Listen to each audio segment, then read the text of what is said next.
ಅಧ್ಯಾಯ 21.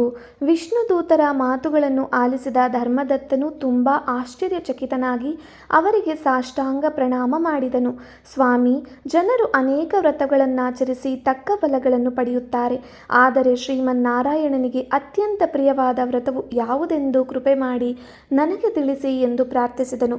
ಆಗ ವಿಷ್ಣುದೂತರ ನಾಯಕನು ಧರ್ಮದತ್ತನಿಗೆ ಹೀಗೆ ಹೇಳಿದನು. ಹೇ ವಿಪ್ರೋತ್ತಮನೇ, ನಿನ್ನ ಪ್ರಶ್ನೆಯು ತುಂಬ ಸಮಯೋಚಿತವಾಗಿದೆ. ಈ ಸಂದರ್ಭದಲ್ಲಿ ಒಂದು ಪ್ರಸಂಗವಿದೆ, ಅದನ್ನು ಕೇಳು. ಹಿಂದೆ ಕಾಂಚೀಪುರದಲ್ಲಿ ಚೋಳ ವಂಶದ ರಾಜನು ಆಳುತ್ತಿದ್ದನು. ಆತನು ಪರಮ ಧಾರ್ಮಿಕನೂ ಸತ್ಯಪರಾಯಣನೂ ಆಗಿದ್ದನು. ವಿಷ್ಣು ಭಕ್ತನಾದ ಆತನು ಅನೇಕ ಯಜ್ಞದಾನಗಳನ್ನು ಮಾಡಿ ಧನ್ಯನಾಗಿದ್ದನು. ಆ ಚೋಳರಾಜನು ಒಮ್ಮೆ ಯಜ್ಞಕ್ಕಾಗಿ ತಾಮ್ರಪರ್ಣಿ ನದಿ ತೀರದಲ್ಲಿ ಯೂಪಸ್ತಂಭವನ್ನು ನಡೆಸಿದ್ದನು. ಅದು ನದಿಯ ಇಕ್ಕೆಲಗಳಲ್ಲೂ ಶೋಭಿಸುತ್ತಿತ್ತು. ಆತನು ಒಮ್ಮೆ ಅನಂತಶಯನ ಕ್ಷೇತ್ರವನ್ನು ಸಂದರ್ಶಿಸಿ ಅಲ್ಲಿನ ಶ್ರೀ ರಂಗನಾಥ ಸ್ವಾಮಿಯನ್ನು ಸುವರ್ಣ ಪುಷ್ಪಗಳಿಂದ ಶ್ರದ್ಧಾಭಕ್ತಿಯುತನಾಗಿ ಅರ್ಚಿಸಿದನು. ಅಲ್ಲಿಯೇ ಶ್ರೀ ಹರಿಯ ಧ್ಯಾನಪರನಾಗಿ ಕುಳಿತನು. ಅದೇ ಸಮಯದಲ್ಲಿ ಅಲ್ಲಿಗೆ ವಿಷ್ಣುದಾಸನೆಂಬ ಸಾತ್ವಿಕನ ಪೂಜಾರ್ಥವಾಗಿ ಬಂದನು. ಆತನು ಪರಮಾತ್ಮನನ್ನು ಪುರುಷ ಸೂಕ್ತದಿಂದ ಅಭಿಷೇಕ ಮಾಡಿ ತುಳಸಿ ದಳಗಳಿಂದ ಅರ್ಚಿಸಿದನು. ಇದನ್ನು ಗಮನಿಸಿದ ರಾಜನಿಗೆ ಅತೀವ ಸಿಟ್ಟು ಬಂದಿತು.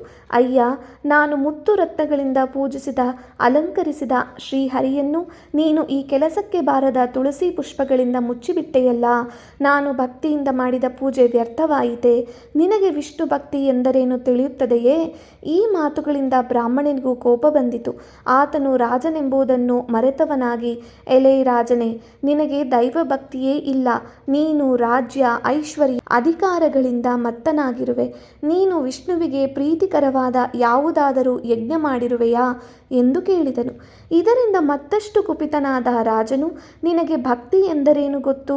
ನಿನ್ನಂತಹ ಬಡವನು ಯಾವ ರೀತಿ ತಾನೇ ದೇವರನ್ನು ತೃಪ್ತಿಪಡಿಸಬಲ್ಲೆ? ನಿನಗೆ ಯಜ್ಞ ಮಾಡಲು ಧನಬಲವಾದರೂ ಇದೆಯೇ? ನೀನೇನಾದರೂ ಕೆರೆ, ಕೊಳ, ಬಾವಿಗಳನ್ನು ಕಟ್ಟಿಸಿರುವೆಯಾ? ದೇವಾಲಯವನ್ನು ನಿರ್ಮಿಸಿರುವೆಯಾ? ಏನು ಯೋಗ್ಯತೆ ಇಲ್ಲದ ನಿನಗೆ ಭಕ್ತನೆಂಬ ಅಹಂಕಾರ ಮಾತ್ರವಿದೆ.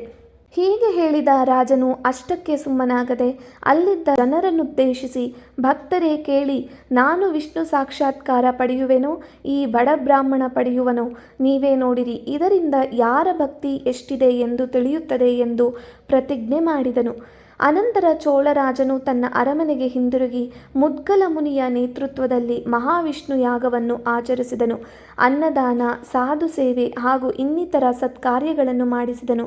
ಇತ್ತ ಬಡವನಾದ ವಿಷ್ಣುದಾಸನು ಅದೇ ದೇವಾಲಯದಲ್ಲಿ ಹರಿಪ್ರೀತನಾಗಿ ಕಾರ್ತೀಕ ಮಾಸ ವ್ರತಾಚರಣ ನಿರತನಾಗಿ, ತುಳಸಿ ಪೂಜೆ, ತುಳಸಿ ರಕ್ಷಣೆಯಲ್ಲಿ ನಿರತನಾಗಿ, ಏಕಾದಶಿ ಉಪವಾಸ, ದ್ವಾದಶಾಕ್ಷರ ಮಂತ್ರಜಪ, ಷೋಡಶೋಪಚಾರ ಪೂಜೆ, ನೃತ್ಯ, ಗೀತ, ವಾದ್ಯಗಳಿಂದ ಹರಿನಾಮ ಸಂಕೀರ್ತನೆ ಹೀಗೆ ಯಥಾಶಕ್ತಿ ನಿತ್ಯವೂ ಆಚರಿಸುತ್ತಾ ಸದಾ ಹರಿನಾಮ ಸ್ಮರಣೆ ಮಾಡುತ್ತಲಿದ್ದನು. ಕಾರ್ತೀಕ ಮಾಸದಲ್ಲಿ ಆತನು ವಿಶೇಷವಾಗಿ ಸೇವಾನಿಷ್ಠನಾಗಿದ್ದನು. ಹೀಗೆ ಚೋಳರಾಜನು, ಶ್ರೀಹರಿಭಕ್ತನಾದ ವಿಷ್ಣುದಾಸನು ತಮ್ಮದೇ ಆದ ರೀತಿಯಲ್ಲಿ ವಿಷ್ಣು ಸಾಕ್ಷಾತ್ಕಾರಕ್ಕಾಗಿ ವ್ರತವನ್ನಾಚರಿಸುತ್ತಿದ್ದರು ಎಂಬಲ್ಲಿಗೆ ಕಾರ್ತೀಕ ಮಾಸ ಮಹಿಮೆಯ 21ನೆಯ ಅಧ್ಯಾಯವು ಸಂಪೂರ್ಣವಾಯಿತು.